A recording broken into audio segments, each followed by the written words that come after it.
Hey traders and investors, it's Serge Berger here.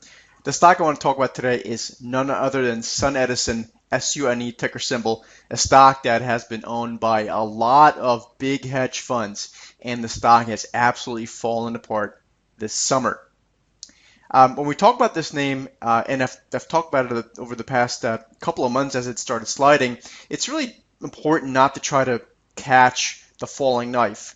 As many of you guys know, I specialize in sort of catching the real strong V-shaped reversal or the inverse V-shaped reversal on the top with my rocket launch bullish setups and the bear setups that I deem the gravity pull setups. So I haven't quite seen this play out yet on Sunedison. I'm expecting us to have one of these setups here rather soon, but I want to go through and kind of explain the dynamic of the stocks as it is right now. Again, keep in mind a lot of hedge funds a lot of big hedge funds have been feeling a lot of pain in the stock. So look at it just real on the close-up chart.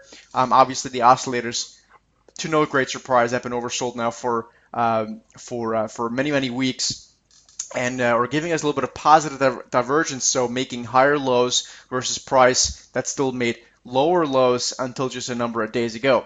So if we zoom out a little bit, you can see that this slide has been precipitous in the stock. We now have all three medium-term moving averages that I like to use for simplicity purposes: the 50, 100, and the 200-day turning lower. We even have this death cross happening where the 50 is going below the 100-day. I don't really care too much for that, but nonetheless, there it is. So from my perspective, what I'm looking for in the near term, we'll look at the bigger picture chart in just 1 second, is basically I want to see if this rally attempt that we're now seeing, if this is going to be able to sort of defy the bears a little bit and actually be something that sticks for more than a nanosecond. Like, for example, we had this rally here in the middle part of August that fell apart really quickly. Of course, the broader market then sold off as well. That didn't exactly help, and then that made for another lower low. But the stock actually, to me, looked like it was fairly close to being able to string something together, and I think there was some forced selling that took place there. So now the stock may have a better chance. Again, I'm not calling the all clear by any stretch. I do need to still see a positive positive bullish formation happening here, but I'm starting to see a little bit of more positive price action here. So let's look at this from a plain white chart using the eSignal software. If we go to the weekly chart, you will see that this is one ugly situation here. The stock literally just can't stop falling, and again, you know, it's what I say usually when stocks are overextended, they tend to sort of overdo it on the downside as well. Look at this from a relative strength perspective.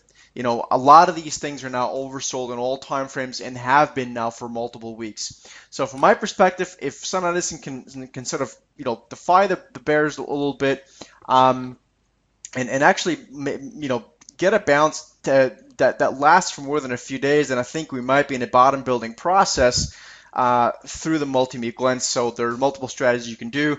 One strategy that I always talk about in the hot stocks to watch